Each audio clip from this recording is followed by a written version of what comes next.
The godswood of the Red Keep had no heart tree, only 3 ancient stumps and a pool that caught what light it could of a moon the color of sour milk. Eddard Stark knelt among the lemon trees and shadows, praying to a silence that felt heavier for the lack of a face to look upon. The heat of the city clung to him even here. The air smelt of the river and rank stone and the distant smoke of kitchens that never slept. His leg ached where the Lannister steel had cut him and never ceased to remind him of his slowness in a city that prized speed and whispers. He closed his eyes and thought of Winterfell and a weirwood whose face wept red sap.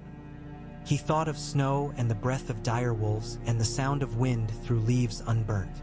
When he fell into sleep, it took him like an old friend, though sleep of late had been no friend at all.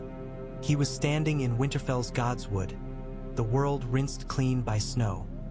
The heart tree stared with its red eyes, its carved mouth a grimace of pain or warning, and the great pool lay black and still as tempered steel. The air was cold enough to bite. "Father," a boy called, though no boy stood before him. He knew the voice for Bran's, even as the words came from the leaves and water and the trunk that bled. "Bran!" His voice did not steam, though in winter it should. He turned and saw no one. The dire wolf padded out from behind the weirwood, gray and silent, eyes as deep as a night sky. "Summer." The wolf circled him and stopped, and from its open mouth came a human whisper. "When they turn the cloaks to gold, they'll turn you to stone," the wolf said. "The cat with the little finger will smile and put a knife in the dark behind you. Do not trust him. Do not trust their guards. Take the stag's offer, father. Take it while there is still moon on the water." "I do not understand." The snow stirred and became a boy, Bran as he had last seen him, small and serious, with eyes too old for his face. There was sap running down his cheeks like tears. "Renley will run if you refuse," Bran said. "The woman in green will take him in the end. The other stag burns." "Bran," Ned said, and took a step toward the boy, but as his boots broke the crusted snow, the boy dissolved into ravens, black wings beating against his face. He woke choking on heat and gull cries, to the smell of lemons and tar. For a long moment he sat still among the stumps, heart pounding. King's Landing lay around him, asleep and not asleep, a beast that snored and snapped in the same breath. Dreams were dreams. He had never held with prophecy. Yet the last time he had disregarded a warning, he had woken to blood on his pillows and Jory dead in the street. He thought of his son's small voice, remembered how Bran's hand had felt in his own when they stood together in Winterfell. The ache in his leg was a dull throb, like a drum of war muffled under blankets. "Tomard," he said softly into the dark, a shape detached from the lemon trees. "Lord." Fat Tom was neither fat nor stupid anymore. He moved like a shadow when shadows were needed, and the city had thinned him. "Wake my household guard. Quietly. Send Cain to fetch Lord Renley Baratheon at once. Tell him the hand begs 5 minutes talk in the godswood." Tomard hesitated. "At this hour?" "At this hour," Ned said. Renley came in a dark green mantle with the heart on his breast half hidden. He stood as if the night belonged to him. He had the handsomeness of the Baratheons without Robert's weight, a courtier's delicacy laid over a warrior's bones. With him came Ser Loras Tyrell in plain cloak, and 6 of Renly's household men whose faces were familiar to the servants who counted coin and the maids who counted kisses. "You keep queer hours, Lord Stark," Renly said lightly. He offered a small, amused bow that made mock of courtesy. "Has the boar risen from his bed to hunt us all?" "The king breathes yet," Ned said, "but the boar has done its work. We have a night to be wise or fools. Sit with me." They did not sit, nor did Ned. The godswood was no place for sitting, and he could not bend the leg besides. He told them of the thing he had known 3 days running but not said aloud except to a dead man. He told them of seed and traitors and black-haired bastards hidden in the alleys of Flea Bottom, of a queen wrapped in lion's skin who had smiled when he had warned her to run. He told them that Robert had written his name as protector and that Ser Barristan Selmy would read the letter with a sword at his hip and a conscience that bowed to the law before a man, and that Peter Baelish had set himself to the buying of gold cloaks. "Littlefinger," Renley said, half laughing. "They say he can buy any man in the city. He says it too if you ask him. Have you the coin for it?" "I had thought to," Ned said. "Tonight I think coin will not serve. He is not a man to be trusted." "Very wise," Ser Loras murmured. The Knight of Flowers smiled a guess at secrets. "He levies rent on trust and compounds it with ridicule." Renley listened with arms folded. He had made this offer before, and Ned had refused him, servant to honor even when honor was a chisel put to his ribs. To drag children from their bed with swords was not what he'd learned at his father's knee. But duty shifted shape when it wore a crown and when a friend lay dying with a mouth full of blood. "Your plan," Ned said, "to take Joffrey and his brother and sister into custody. I will do it, but quietly. It must be done before the dawn, and the Queen must be contained, and the Watch must not be trusted." Renly's eyebrows climbed. "You grow bolder, Lord Stark." "I grow wary," Ned said. "This must be yours, Lord Renly. Your men know these halls and ways. Mine are too few, and the Watch is not mine. I will find you a captain of them who is iron in the hand. The gold cloaks will stand aside if we do this clean." "Janos Slint?" Loras asked. The name was scorn on his tongue. "No," Ned said. "Janos sells what he does not own. There is a captain called Jacelyn Bywater. He is an older man with a hook where his hand was. He has not the look of a friend, but he has the look of one who keeps his word once given." Renly smiled as if at a jest only he heard. 9 parts of the city do not know his name. Good. A blade no one sees cuts deepest. I can put 50 swords at your call before the hour turns. Loras. More if we comb the street of steel. Loras's eyes gleamed with the pleasure of a hunt. "We are many roses in this city, my lord. Make your number and make it swift," Renly said. He turned to Ned. "When Robert dies, Cersei will make for the throne room with my nephew.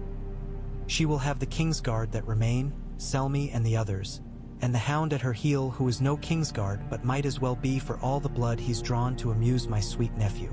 We must move before that, in darkness, when men are slower and corridors longer." Ned saw then the shape the night would take. "We strike before dawn," he said. "You know the ways into Maegor's Holdfast?" "I do." Renly's grin was as bright as a blade. "What man in the castle who is not a eunuch could say otherwise? The Queen keeps a court of her own. Young men learn those ways." "Then go," Ned said. "I will speak to Bywater and to Ser Barristan. I will send my daughters north with the Night's Watch before the cock crows. And Peter Baelish will not stand at my shoulder when the letter is unrolled." Renly cocked his head. "You'll put him aside?" "I will put him in a cell, quietly. He stinks of danger, and we've breath enough of that without him." They parted with no further ceremony. Renly moved like water through reeds, his men spilling out around him in a quiet flood. Loras lingered a heartbeat. "The city is full of cats," he said. "Some of them are wolves in truth. Keep your teeth sharp, Lord Stark." Ned found Jacelyn Bywater in a watch barracks overlooking the mud gate, where the smell of river rot never left the nostrils. Bywater had the watchmen polishing helms by candlelight while others slept, and his own hook shone like a moon fragment. He listened without expression, a face built from winter timber. "You ask me to set my men against their own command," Bywater said. "I ask you to set your men on the side of the law," Ned answered. "The king is dying. His will names me protector. When dawn comes, the Queen will seek to usurp that with the boy Joffrey. There will be blood if the watch wavers. Your oath was not to Janos Slint nor to the Queen, but to keep the king's peace in this city." Bywater's eyes moved once. "Peace is a word with a short life, M-Lord. But I take your meaning. If the letter is read and has the royal seal, I will see that the gold cloaks hold the door for the law, not for the loudest voice. I will not take coin for it." "You will have my thanks," Ned said, weary to the bone. "I'd sooner the king's peace," Bywater said, and the hook clinked once against the table. Go do your part. I'll do mine. Ned limped to the Tower of the Hand on a leg that seemed to weigh thrice its measure. He sent Tomard for Yoren of the Night's Watch and for Ser Barristan Selmy, and when Yoren came he looked as unkempt and hollow-eyed as the roads he walked. "You've a nose for troubles, Lord Stark?" Yoren grunted as he shifted his weight from foot to foot like a man who did not trust chairs. "What is it you want of me?" "My daughters," Ned said. The word stuck like a soft thing in his hard throat. "Take them with you north. You will ride out before the first light. Keep them from sight. Shave the head of one. Dress the other as a boy if you must. Tell no one your destination. Girls'll not thank you for the shears," Yoren said, but his eyes softened. "But I can do it. My vows have me on the King's Road at dawn. 2 more at my back will not make me any less a brother." In the next chamber, Barristan Selmy stood alone in a pool of candlelight. He had put off his helm, and his hair was white silk. He bowed, not to the man but to the office, and his look was grave as the oaths he carried. "You asked for me, Lord Stark." "I did. Robert named me protector in the event of his death," Ned said. He unrolled the parchment with heavy care. He set the seal. "You were there when he made the words. When the council meets at dawn, the letter must be read and obeyed." "It will be," Barristan said. He did not reach for the parchment. He did not need to. He remembered words and weight more truly than ink. "What else?" "The Queen will contest it. She will bring Joffrey, and have Meryn Trant and Boros Blunt at her back, and the Hound. There will be men in red in the shadows, if I do not put light there first. Lord Renley is moving to secure the royal children under my protection. You are sworn to the king and his heirs, Ser Barristan. I ask only that you do not put your sword in the way of law when it is read." Barristan's eyes clouded. "You put me between oath and oath. The king's hand does this often, I find." "Not for sport," Ned said. "For honor and for the realm. Look at Joffrey's face and tell me you do not see a lion. Look at Tommen's. Look at the Book of Mauleon. Look at Robert's bastards. It is not the boy's fault, but he is not the king's son. The law is a blade that cuts both ways," Barristan said quietly. "If what you say is true, Lord Stannis must be called. The line is clear. I have sent for him. He will come slow as law and sure. Until he comes, we must hold the city to peace. Help me keep it." Barristan bowed once more, the motion a prayer. "I will do what duty requires. It is all I have ever done." Ned sent Tomard to rouse the Hand's guard and bring Peter Baelish to him. Tomard returned with the guard, and Peter Baelish did not. "His lordship has gone out, my lord," Cain said with his eyes downcast.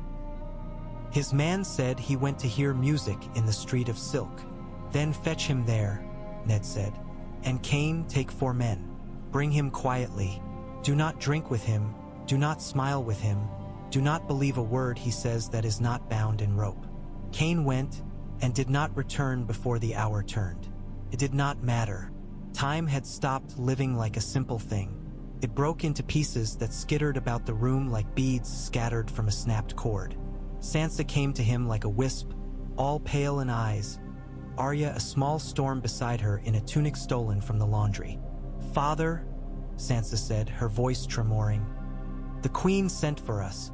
She said we should come to her when—" She swallowed hard.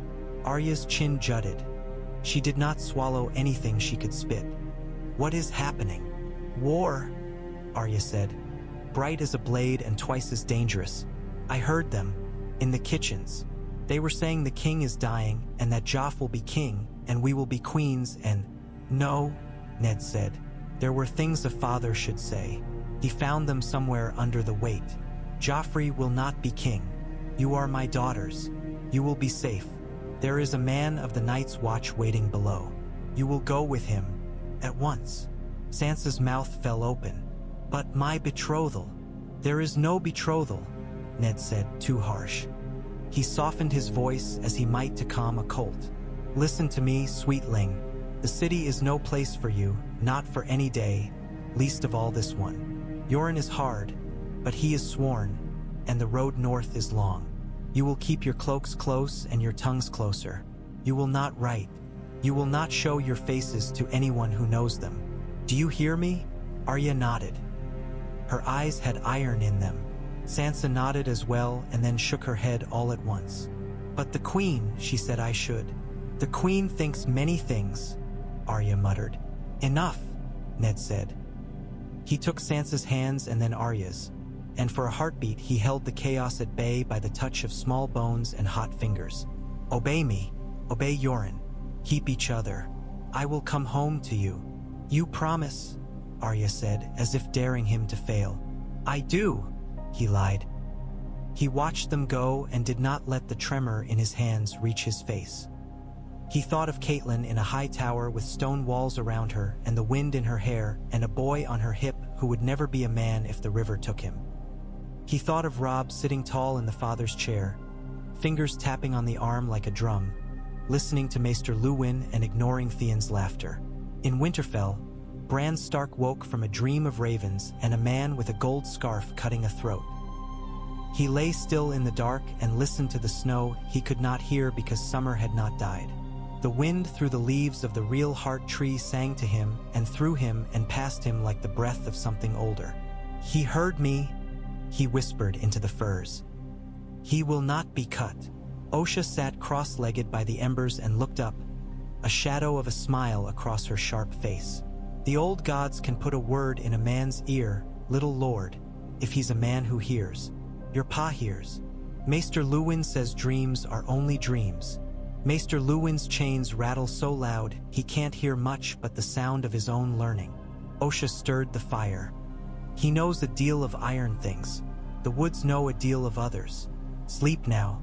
Wolves need rest before the hunt turns. Bran did not sleep. He lay with his eyes open and watched shadows move where there were no candles. And he was a wolf in the dark halls and a raven in a cold tower and a boy nowhere. When he closed his eyes, he saw a sword with a hilt like a mountain's brow, and a man without a face who smiled a smile that had no mouth. King's Landing did not hold still. Toward morning the red keep breathed in deep, and the night cracked at the edges as servants came with pails and broom and guards changed with a clatter of steel too loud for men who were wise. Renly's men moved in ones and twos and threes, in the same plain cloaks that house guards wore when they did not want to be seen. Loras took 14 through a postern gate that smelled of sea and secrets. Renly himself went as a whisper into Maegor's holdfast. Ned limped to the council chamber with the hands guard behind him in sober gray and no sigils sewn on their sleeves. He did not wait on Baelish. He did not wait on Varys. He did not wait on Pycelle's wheezing. Barristan Selmy came with him and stood to his right, as white and implacable as winter. Jacelyn Bywater was already at the door above the steps to the throne room, his hook polished and his eyes the color of iron nails. Gold cloaks stood in two neat ranks, and the men looked bored as only men do when they are about to be necessary. Hold the doors when the time comes, Ned said softly. Bywater answered with a nod and a knock on his hook. Bywater's sergeants flanked the hall where the throne room lay like a mouth waiting to be fed. Janos Slynt was nowhere. Ned's breath felt like sand in his throat. The Lord of the Seven Kingdoms lay dying in a bed behind doors he could not see, and every step Ned took seemed to scrape the skin from his shins. Lord Protector, Varys sighed from the shadows. He wore lavender today and a soft face. The king asks for your presence. Does he? Ned did not look at him. When he is ready to receive me, I will attend him with Ser Barristan. And the council? Pycelle tottered up with a parchment in shaking hands and a quill stuck like a feather in a hat from the string at his belt. We must convene, my lord. The queen must wait, Ned said. The law does not hasten to her step. He had expected Baelish to appear then, with his smile and shrug as if he were the only man who saw the jest in the world. It made his lack like a small stone in a boot. One could walk with it, but not well. When the doors to the throne room were opened at last, the air that gusted out was thick with incense and the sweet rot of flowers. The Iron Throne sat where it always sat, a thing grown of swords that had remembered blood. Ned mounted the steps with care for his leg and took the place not on the throne but before it. where a steward held a stand for parchment. Cersei came in green and gold, her hair a fall of sunshine that never warmed a room. Joffrey came beside her with a face set in a scowl that thought it was a crown. Tommen and Myrcella trailed in confusion like two lambs bunched behind a ewe that smelled of danger. Ser Meryn Trant and Ser Boros Blunt took their standing places, hands on hilts made for show. Sandor Clegane watched everything with a dog's patience. The small folk and petty lords and ladies of the court had gathered as if news hung on the air like the weight before a storm.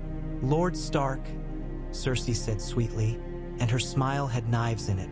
"We are sorry to keep you waiting.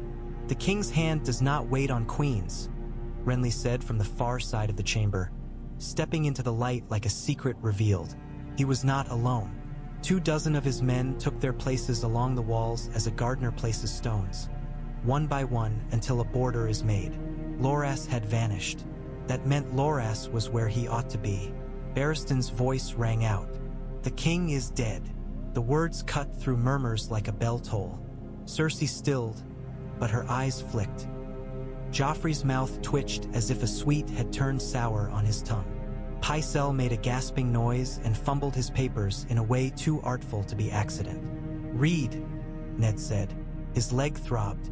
Robert Baratheon's last words as he spoke them, and the letter he set his seal to. "Read it now." Pycelle cleared his throat and did as he was told. Perhaps he remembered the headman's block, or perhaps he loved ritual more than he loved queens. The words carried, "Lord Eddard Stark, to be protector of the realm, to rule until my son comes of age."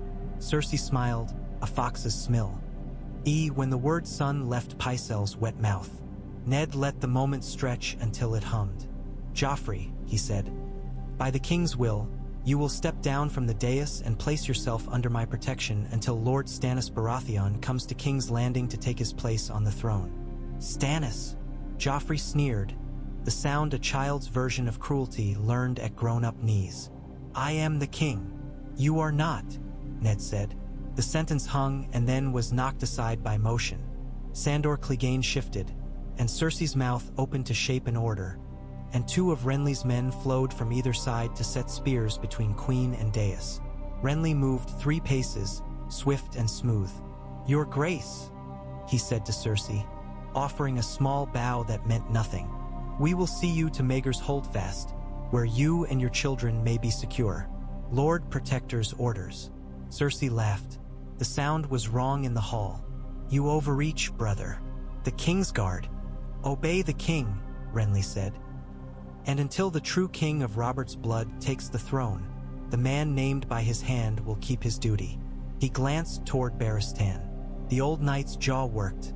His sword did not leave its scabbard. Ned saw him decide not to move, and the shape of that decision would be talked of in song if songs had any justice to them. "Gold cloaks," Cersei said and lifted her chin. "Seize the traitor." No one moved. The court inhaled. Jacelyn Bywater's hook knocked the butt of a sergeant's spear, and the gold cloaks planted their shafts on the stone with one sound like an oath spoken by 100 mouths. The watch held. Janos Slint arrived late, breathing hard, cheeks slick with grease. He looked at Bywater and at Ned and at Renly, and then he saw that the tide had turned and hid his hands in his sleeves.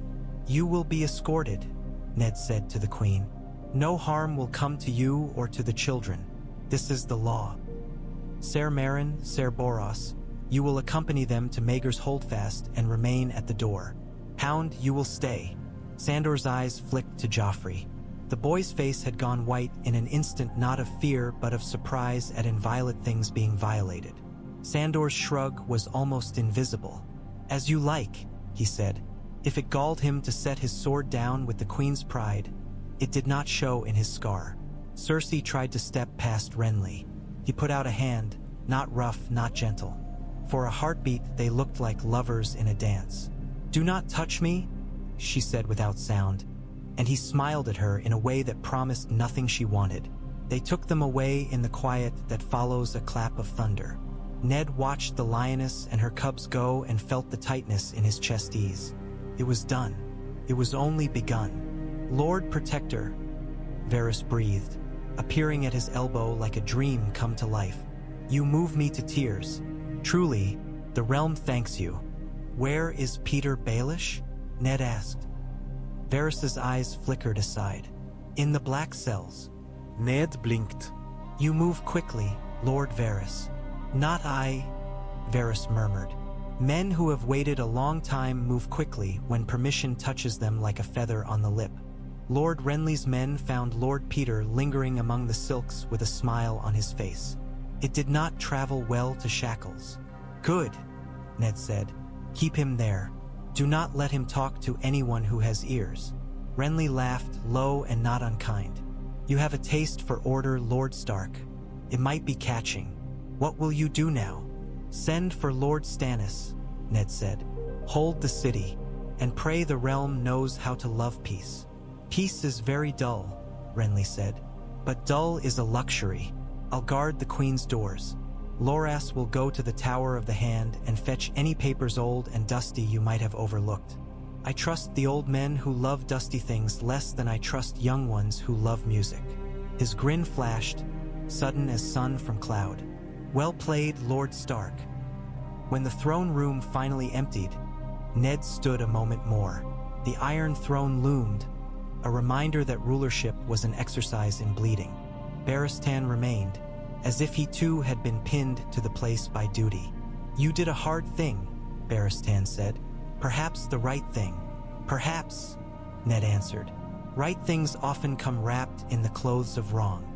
He limped back to the Tower of the Hand through corridors that seemed unfamiliar in the light. On the way, he passed a troop of gold cloaks escorting a man with soft eyes and a thin smile. Peter Baelish moved as if the chain about his wrists were a new fashion he had invented and found charming. He raised his bound hands a fraction, not quite a wave. Lord Stark, he said, I had thought our friendship made of stronger iron than this. Ned looked at him and saw a boy on a beach bleeding from the belly, a girl with tully hair and eyes like knives, and a man who had taught himself to feed on anything that softened other men. We were never friends, he said. Baelish sighed as if Ned had said that it was raining when he had planned to sit outside.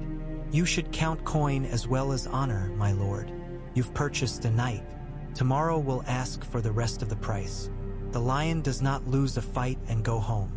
We will see, Ned said. He did not sleep. Dawn came with a sky like pickled steel and the news that King Robert had died with Ser Barristan at his side and none of his brothers. Bells tolled from the September all morning, braiding sorrow with fear until the sound was a rope that tugged at every heart. Ned sent a raven to Dragonstone with the royal seal and then a second and a third in case a hawk took the first. He sent letters to the Riverlands, to Edmure Tully and to the Eyrie, though he knew what answer Lisa would give. He sent for carpenters to mend the broken door in his leg. He sent for food and he did not eat it. At midday, a messenger came panting through the Tower of the Hand. Lord Protector, he gasped. The Queen is in Maegor's holdfast. She refuses visitors, but she takes letters. She sends thanks for your kindness, and she asks that her father be informed as to her well-being. Her father will be informed when I am ready, Ned said. Until then, the Queen will remain where she is. The children will be kept separate from one another. The Hound may attend Joffrey. Septa Mordane may attend Myrcella. Tommen will have his cats. Yes, M-Lord. And raise a guard on the King's Gate and the Mud Gate, not to keep men out, to keep messages from flying like birds in the day. Yes, M-Lord.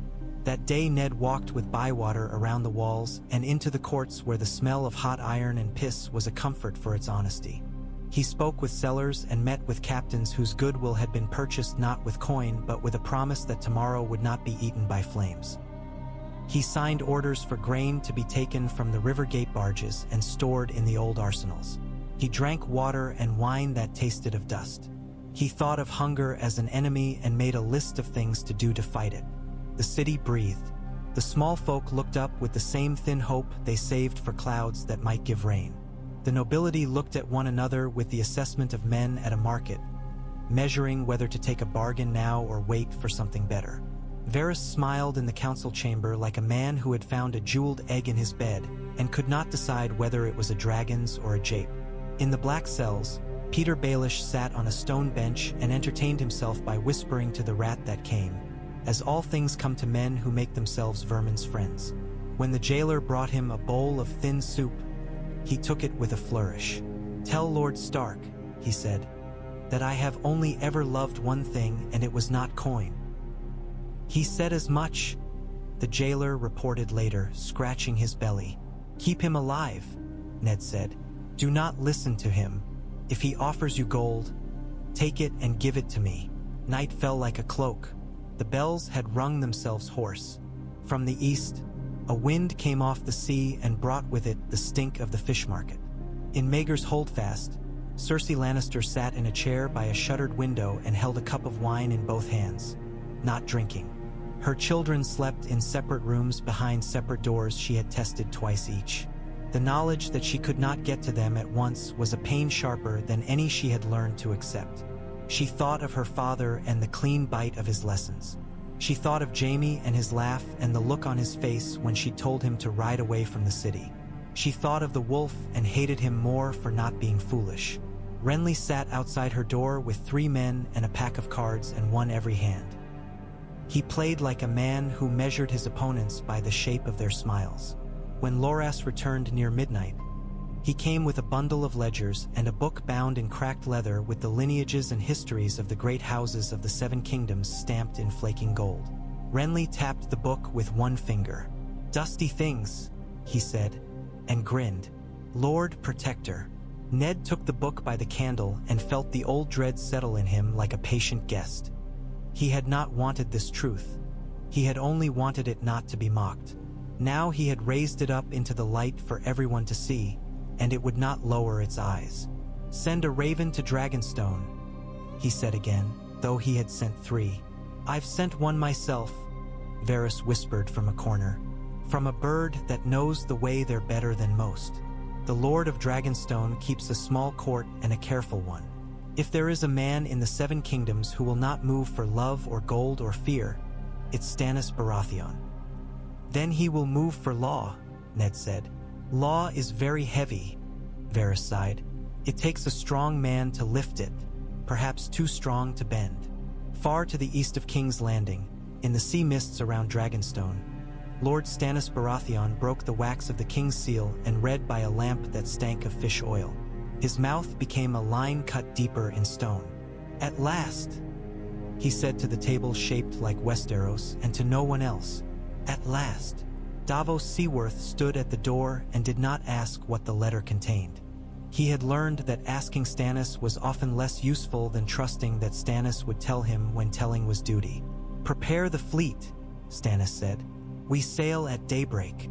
"My lord," Davos said, "there is weather, and there are men who will not sail in accursed fog." "We are not men who can afford to be held by fog," Stannis said. "We will cut through it." On the King's Road north, Yoren rode with 2 children and 3 new recruits and a bag heavy with clinking steel burrs meant for the hooves of horses that pursued. Arya's hair had been butchered to her scalp by Yoren's knife. She had not flinched.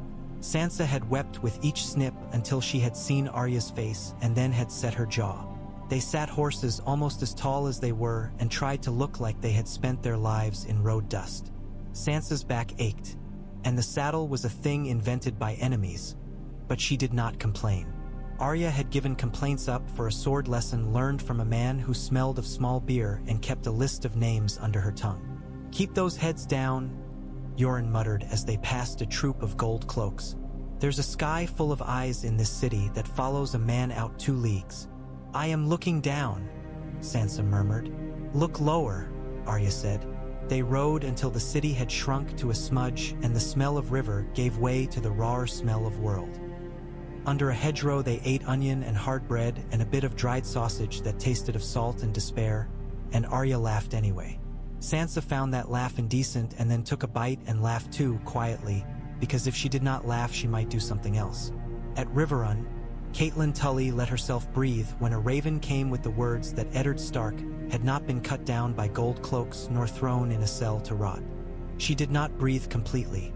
No one who had borne children and tended a household of pride ever breathed without keeping some air back.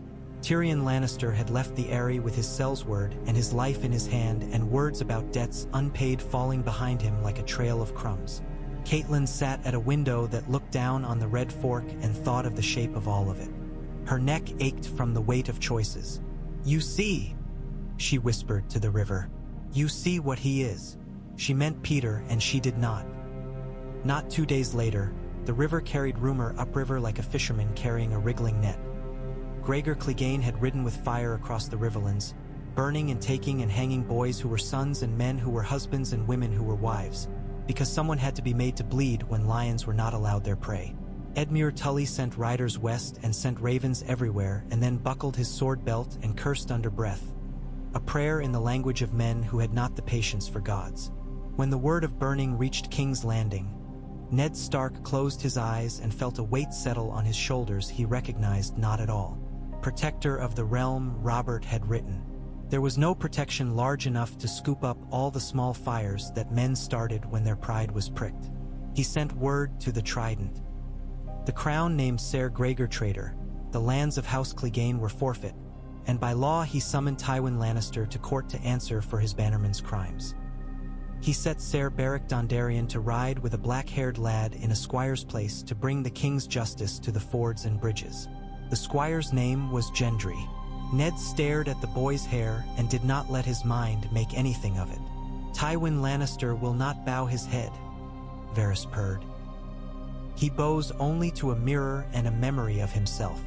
"Then the law will do what the law does," Ned said. "Break," Varys said. "Hold," Ned said, and put his name to a piece of paper that was as useless against fire as paper always was. One piece of good news arrived like a bird that had flown a storm and brought a twig. Renly's men had taken Willem Lannister in a tavern near the King's Gate with a satchel full of sealed letters and a face that had never learned to be frightened. Among the letters, they found a clever rope of knots, a device used to lower messages from Maegor's holdfast to the garden below. Renly brought the satchel to Ned like a cat with a mouse and poured the letters out onto the table. "Your queen writes in a pretty hand," he said. Ned's hands did not shake when he broke seals and learned what he already could have guessed. Cersei had attempted to write her father, her cousin in the Rock, and half a dozen minor men whose loyalty was for sale dear and cheap. Renly laughed once and short. "She is as caged as a hawk and still tries to fly. Send copies to Bywater. Keep the originals," Ned said, "and see that the Queen's windows are given shutters that cannot be opened from within." "She will not love us for that," Renly said. "She does not love us now," Ned answered. Word from the north came slower than Ned liked. It always had. The cold was efficient that way. Under Maester Luwin's hand came a neat letter telling of small harvest worries and a herd of cattle stolen near the rills and a note, set off, which Luwin could not help himself from adding. "The boy Bran has had dreams, my lord, and is troubled by them. He speaks of ravens and of trees that speak.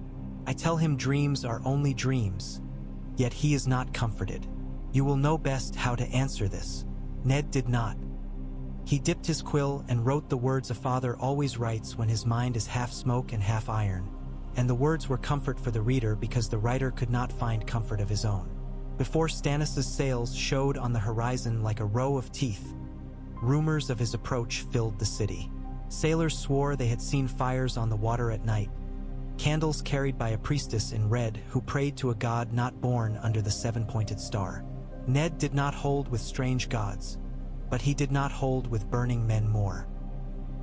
He sent word that the Red Temple's flame would not be kindled in the Great September, and he steeled himself to meet a man who would not bend. They met in the council chamber with its high windows and tapestries that had seen too many men take themselves for weavers. Stannis came in plain dark armor with a cloak as severe as a winter morning. His face had never learned to soften. "Lord Stark," he said, not bowing. "Lord Stannis," Ned said, bowing a fraction. "The realm is yours by law." "I did not come to be told what I know," Stannis said.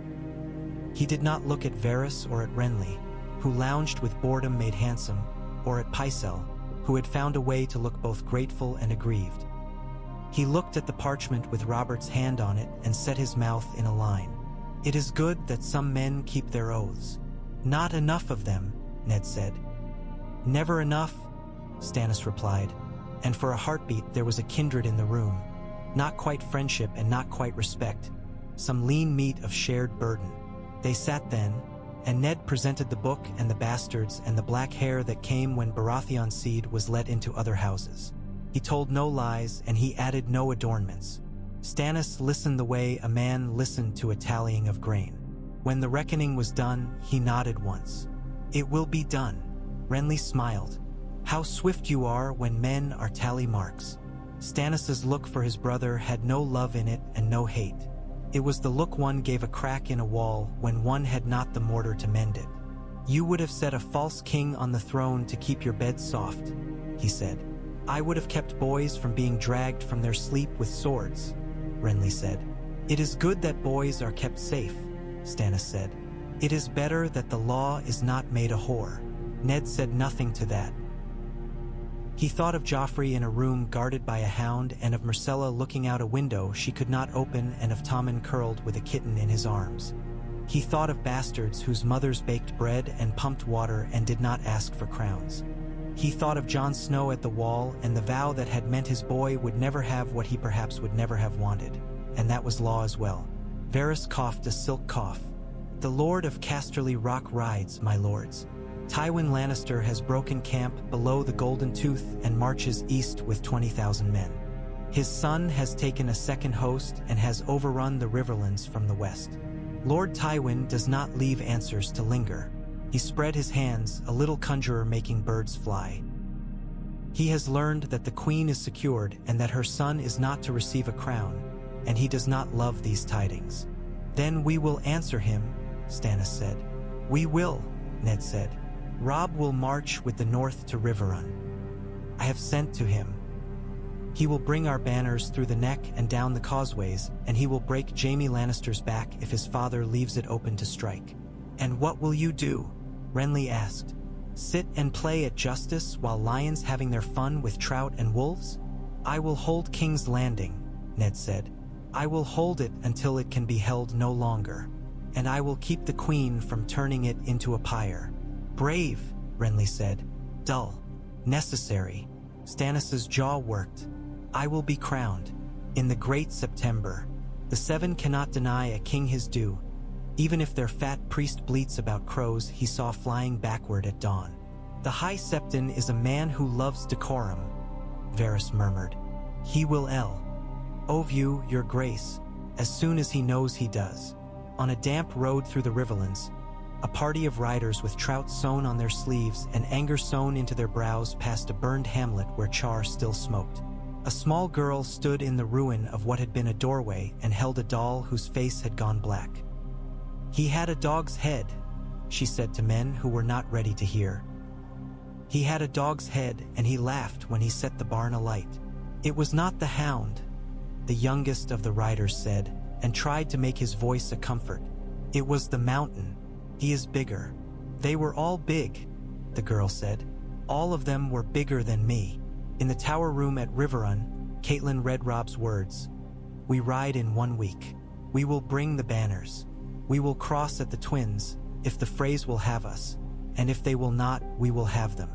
She pressed the parchment to her lips, and some ink came away on them and tasted bitter. Fool boy, she whispered softly with love. Wise boy. She looked at the river moving with its own old purpose, and she prayed not to the Seven nor the old gods but to water itself, that it might be kind to the things it carried. Robb Stark sat Eddard Stark's tall gray horse as if he had been born to it, which he had. The great Jon roared oaths beside him, and Roose Bolton rode silent and skin-pale, and Theon Greyjoy played at laughter like a boy plays at knives. If my lord father had a mind to fly, he would not send me his wings. Robb told them when they asked why he did not tarry. He had received his father's raven, ride. He would ride. The crossing at the Twins was a business of insults and bridge tolls. Walder Frey had stacked his heirs like firewood and wore the smells of old man and old ambition like perfumes. You'll have my bridges cheap, he said. If you make me kin and kiss my daughters and take my water and salt and give me the honors I deserve and send me boys I can make into men. Robb looked sideways at Catelyn. She looked at Walder Frey and saw that he could not read her son's face but would read her own. "We are neighbors," she said. "Neighbors do not swagger at each other's doors when guests are on the road. We'll give you the honors that befit your years and your bridges. A marriage too when the war is over. Not this day. Men swear foolish things on empty stomachs and then remember who their fathers were when they eat. Men forget who their fathers were when they marry," Walder Frey muttered. But he took the oaths and offered salt and bread, and they crossed, a river coughing at the stones below. Ned heard of the crossing from a raven whose feet had been chafed by string tied too tight. He noticed such things now. He sat with Stannis and watched the great September fill with candlelight for a crowning. There was no joy in it. The High Septon's voice droned through the ceremony, and the crown Stannis took from the hands of a trembling Septon looked ill at ease on any man's head. Renley stood with arms folded and did not kneel. He did not leave either. When they left the September, Ned felt like a man coming up from underwater. "Your Grace," he said, the word odd in his mouth, as if he had borrowed it from someone else's speech. "We should send to Storm's End, to Highgarden, to Sunspear. The realm is a table. If the legs are not steady, the plate falls." "Storm's End is mine," Stannis said. "Highgarden is a garden that prefers to be watered with gold, not law. Sunspear watches. They always watch. Send your ravens. I will send my ships. Tywin Lannister will bleed." He bled, but not where men expected. Jaime Lannister had set siege to Riverrun and laughed at the river's attentions when his tents grew mildewed. He did not laugh when Robb Stark moved his host like a knife. He did not laugh when the Great John broke his van in the night and Roose Bolton took the road he was told not to take and men in the dark became ghosts and then stopped being ghosts and started being dead. He did not laugh when a boy from the north slipped like snow around his flank and fell on his camp like spring flood. Jaime rode out with a handful of knights and glory in his blood. He found that the song of glory is drowned by the sound a man makes when his horse goes down under him. Robb's men closed around like a fist. Jaime sat in the mud with his golden hair stinking of horse and said, "At last." In a voice that sounded relieved and then hard, they bound him not cruelly. The honor he had given Eddard Stark in the street still had value in Robb's house, even when the Lannister sword had been set at Eddard's men's necks and laughed. When the word reached King's Landing that Jaime Lannister was taken, a murmur rose that sounded like hope strangling fear. Ned let his shoulders drop a finger's breadth. Then he set them again. War did not end because one bright piece was plucked from a board. In Maegor's holdfast, Cersei received the tidings and crushed a cup in her hand without a sound, and blood ran from her palm and dripped on the floor like rubies she could not spend. "The boy will break," she told Lancel in a low, even voice. "Boys break. Send word." "There is no word to send," Lancel stammered, flinching away from the sight of her blood. "No ravens go out. No raiders. Lord Renley holds the gate and Lord Stark holds all else." "Then learn to fly," Cersei said, and smiled a thin smile that surprised even her. The small council was smaller every day. Pycelle coughed and dabbed at a nose that leaked like a tap in winter. Varys's feet were silent. Renly's which sharpened as the weeks went on, edged with a resentment he did not bother to hide. Stannis sat and made plans that flowed like straight lines on a crooked map. They snapped at one another like dogs strained at different posts, and Ned was left to hold the chains. "We cannot keep the queen in a cage forever," Renly said one night as a storm wandered down the Blackwater and set the gutters to singing.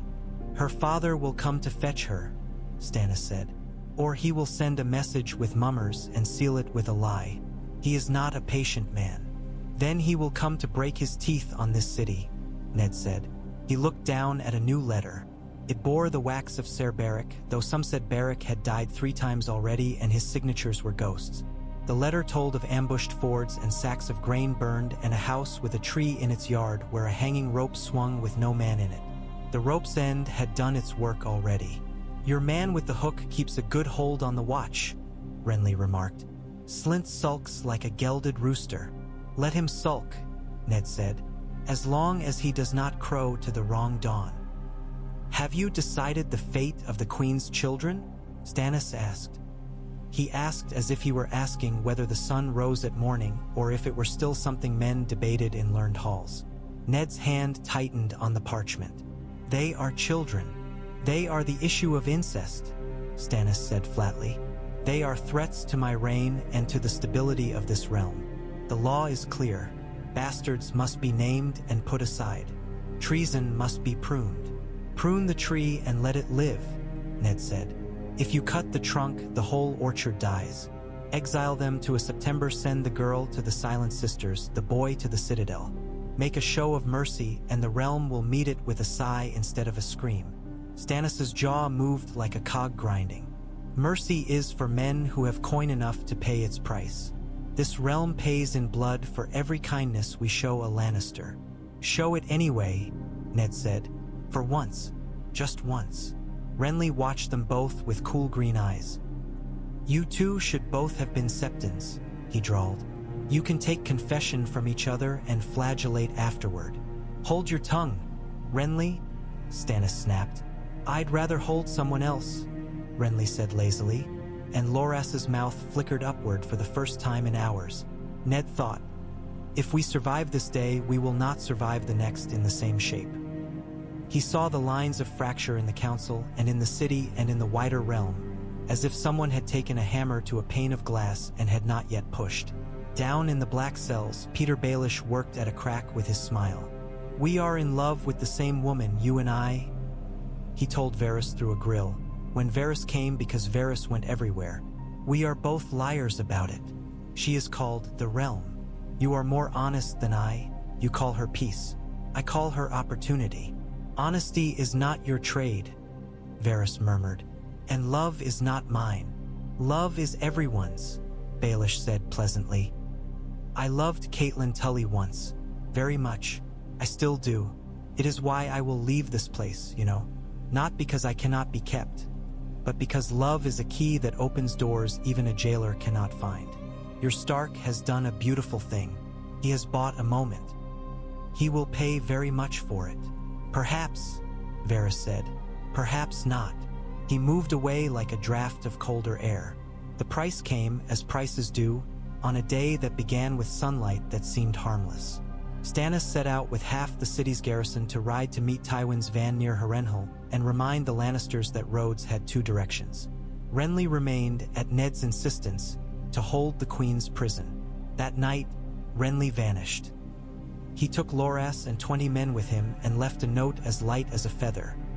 I cannot bend to a man who would make the world narrower than it is. Highgarden will hear me.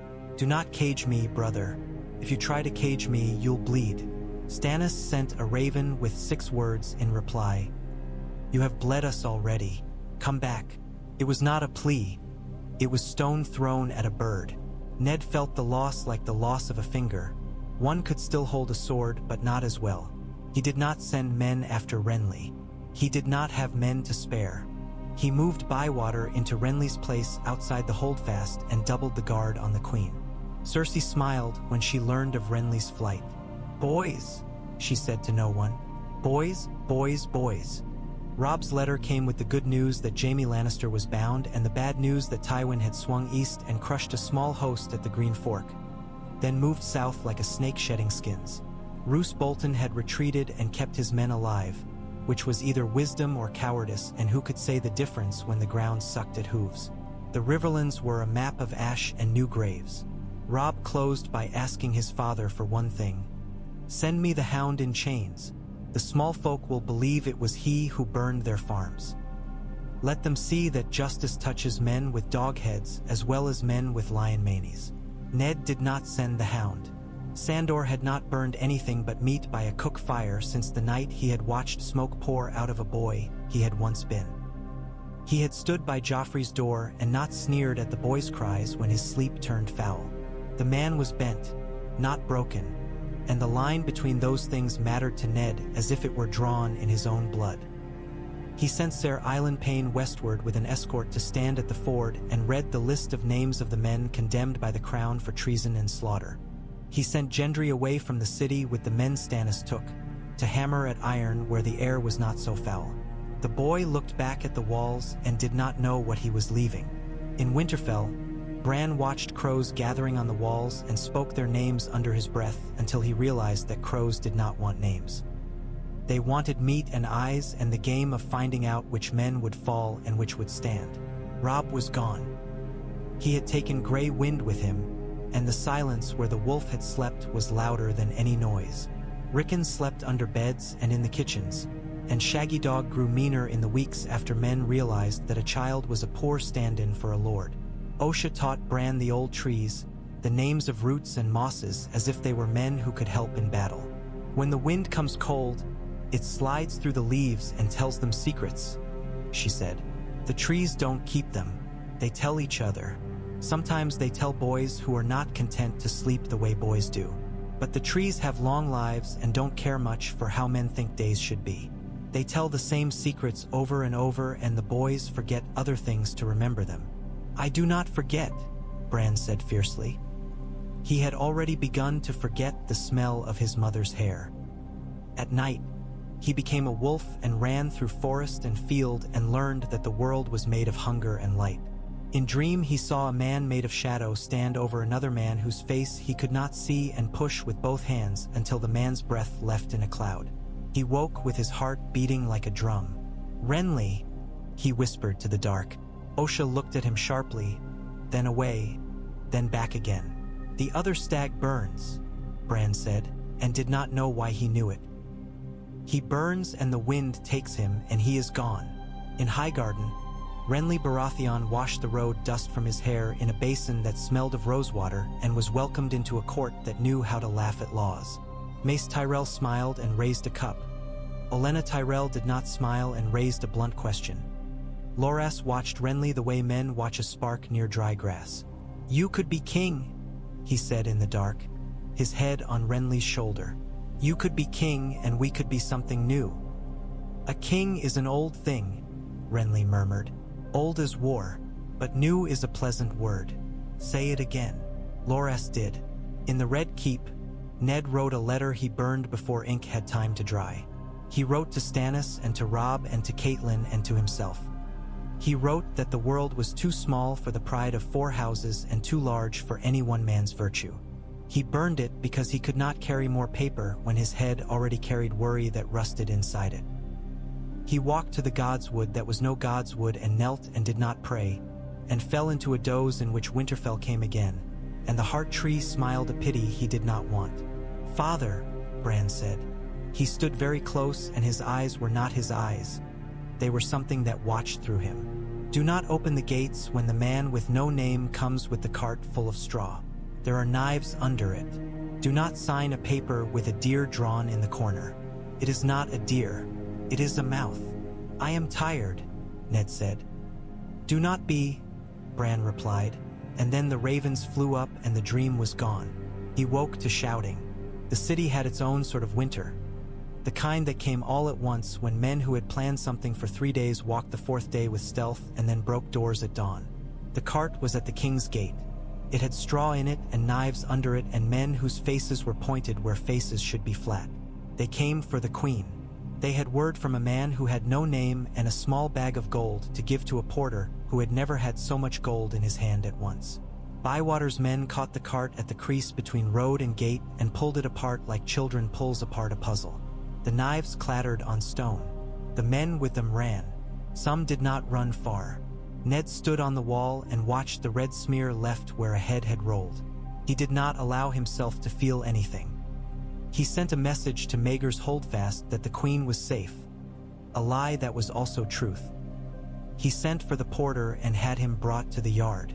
He had him whipped 30 times and then gave him gold to send his little sister to a sept where she could eat. That night, he could not swallow a bite of his own food. When the moon thinned to a nail paring, Renly's letter came to the city.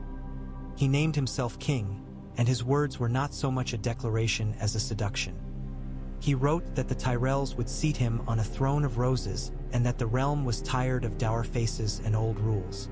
He wrote that Stannis was flint and flint did not bend, and the realm needed a bow that could be shaped. He wrote that Ned Stark had done a brave thing and that now a clever thing was required. He signed with a flourish and a green wax seal pressed by a ring in the shape of a stag grown elegant with vines. Stannis read it and lit it with the same candle that had lit the last letter he disliked. "He will come knocking at these gates with flowers in his fist," he said. "We'll show him iron."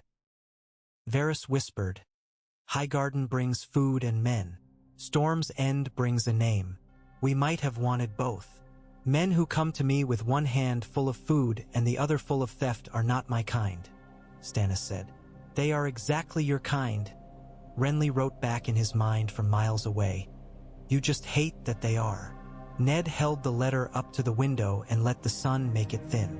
Renley had looked at the same throne as Ned and seen a chair. He had looked at the same children and seen pawns. He had looked at the same law and seen a thing to be rolled across the table by the palm of a hand. The realm had so many palms. The raven from the twins carried the news that Robb had taken Jaime Lannister in a night assault that would be told in the north until men put their grandchildren to sleep with it. He had sent the Kingslayer under guard to Riverrun. At this, Cersei laughed aloud for the first time in weeks and did not stop until tears cut clean tracks down her face.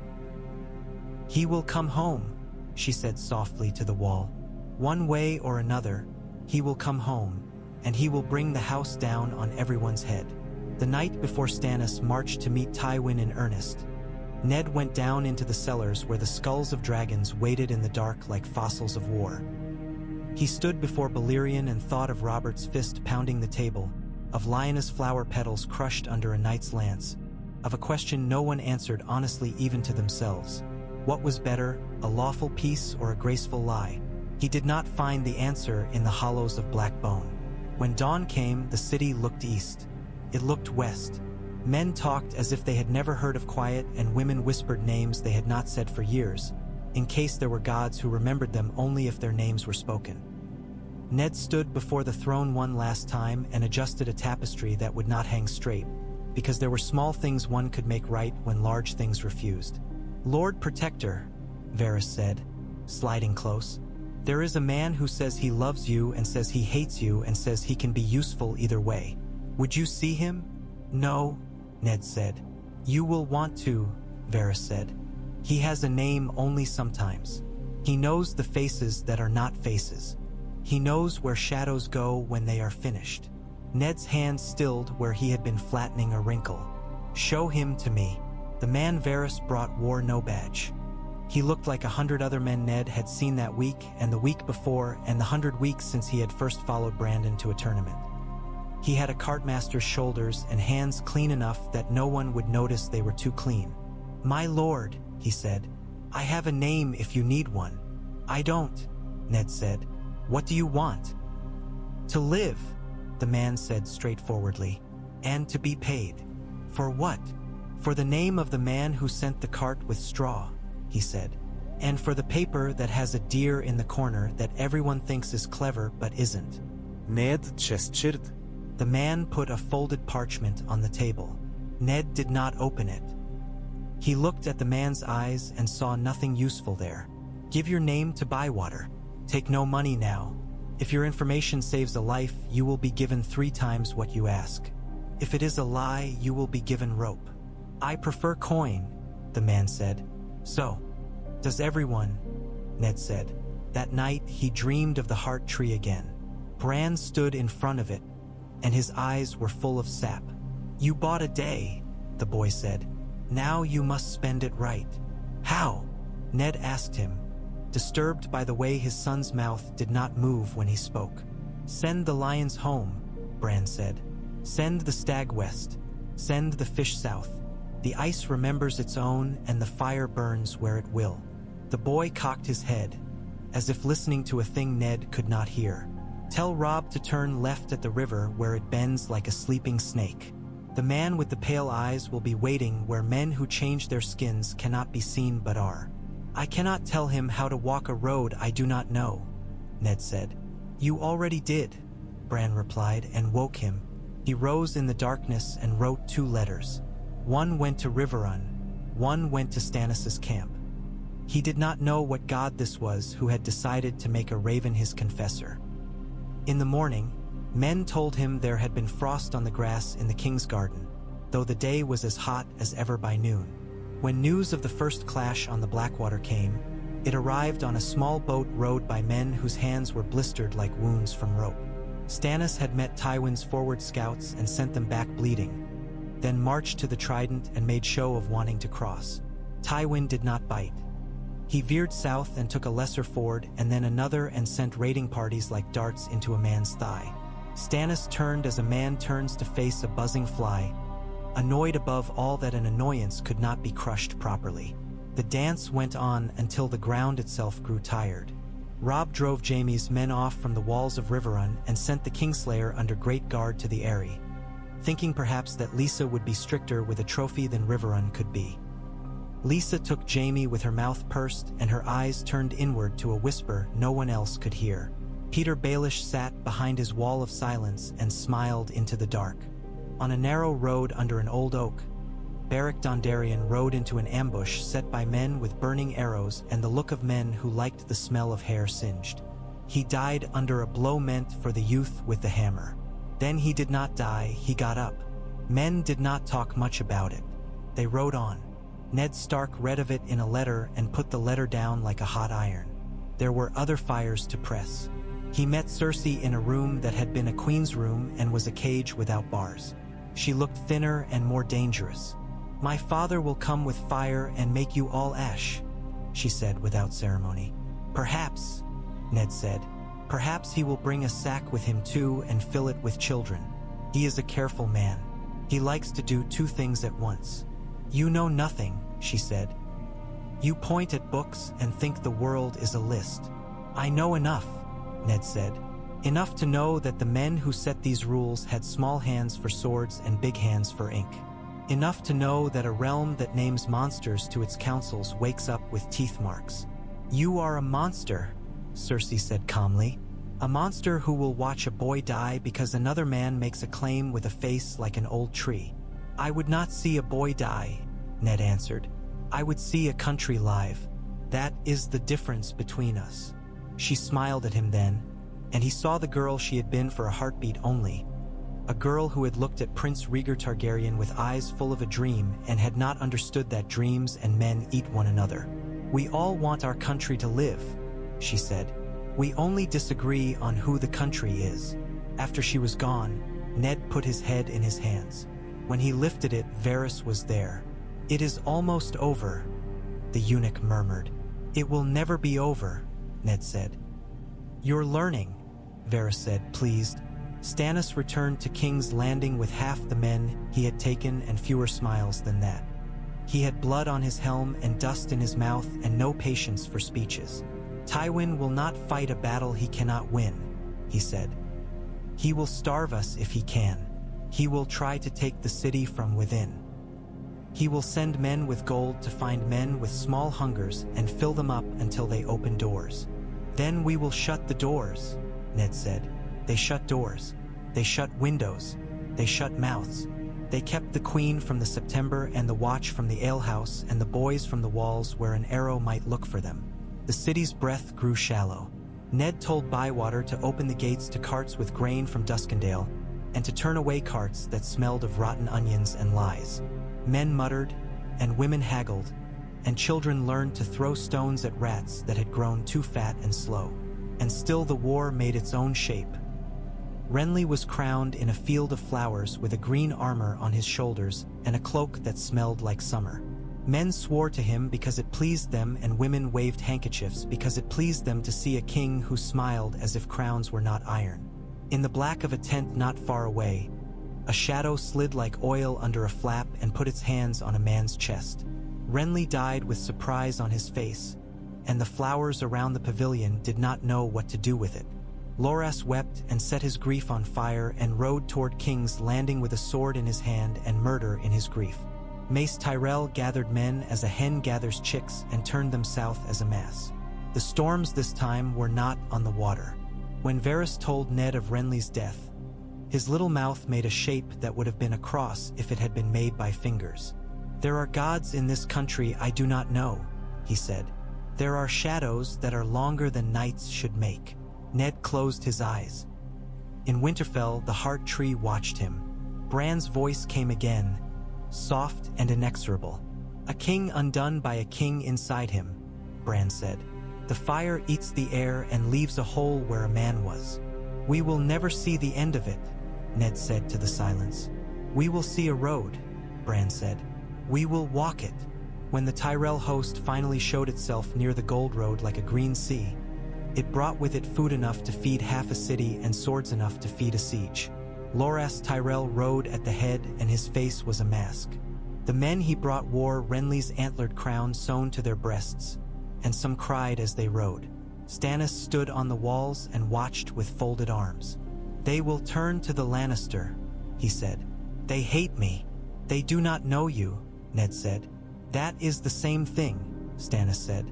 "They did not turn to the Lannister. They turned to Marjorie Tyrell's future, and it was Loras who chose where that future would be set. He demanded the Queen released to a convent in Old Town and Joffrey to be sent to the Citadel, and Tommen to live as a ward of House Tyrell in Highgarden. He demanded food for the city be paid at a pittance, and he demanded the head of the man who had killed his king. "Who killed your king?" Stannis asked flatly. "Your shadow," Loras said, and put his hand on his sword. "My shadow is the shape of my body under sun," Stannis said. "I did not kill my brother. You killed him the moment you learned how to take law in your hands and make it do what you like," Loras hissed. "Enough," Ned said. "If you will feed the city will not forget you. If you will keep your sword pointed at Tywin Lannister and not at the men who stand in front of him, you will have justice enough to keep you from burning at night." Loras looked at him and saw a man who had already burned. He lowered his hand and nodded once, and the Tyrell wagons rumbled into the city like a god's answer. The ailing of the realm paused that week. Children ate apples that made their mouths hurt with sweetness. Women baked bread and did not water the dough. Men mended boots. Ned slept one night all the way to dawn without dreaming and woke frightened that he had died. Stannis sharpened his sword and did not smile. Varys counted barrels and coins and conversations. Cersei and her children watched a rectangle of sky through a shutter and counted clouds. In the quiet, a letter came. It had the wax of House Lannister, and it was courteous and cold as the man who had sent it. Lord Tywin wrote that if his daughter and her children were returned to him, he would cease the ravaging of the Riverlands, sue for a peace that put men back in their places, and send his son to King's Landing to receive whatever justice the crown had the stomach for. If they were not returned, he would starve the city from without and set fires within it that 1,000 men could not put out in 10,000 days. "Do we answer?" Ned asked the council. "We answer by not answering," Stannis said. "We answer with roses," Loras said. "If we keep them, we keep a war. If we give them, we give a war. There is only war. We answer with patience," Varys purred. "Patience is a meal only men with full plates can eat," Ned said. He wrote the reply himself. The crown held Cersei and her issue as hostages to the peace of the realm. When Lord Tywin ceased his depredations and presented himself before the throne, his daughter and grandchildren would be treated according to law. He sealed it with wax and thought the shape of doom had a lion's face because lions had been given so many faces in the telling that men forgot the other faces doom could wear. Winter fell on the city without snow. Men put on thicker shirts and kept their hands in their sleeves. Women huddled closer to braziers, and the hills of the dead outside the walls grew under thin frost. The king, whose crown weighed more on him each day, stood on the wall and looked west. The hand stood beside him and looked north in his heart. In Winterfell, the boy with 2 old eyes stood under the heart tree and watched a road that no one had made and that everyone walked. The wolves cried at night. They did not cry for kings. They cried because the forest was a thing that learned to sing before men learned to listen. What had been a world of one war became a world of 10,000 fights. Jaime Lannister sat in a tower and learned that chains are patient. Catelyn walked a gallery and learned that fear is patient too.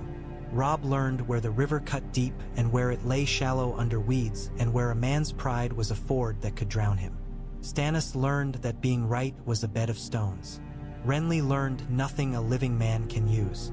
Cersei learned that beauty left in a room by itself grows teeth. Varys learned that sometimes men are kind for no reason that can be bought. Loras learned that grief does not dull. It changes its knife. Will it end? Sansa asked Yoren on a day when the sky had turned white with cold and the wind had learned to bite properly as they passed the neck and the marshes spat up mist. She had on a boy's hat and her cheeks were raw.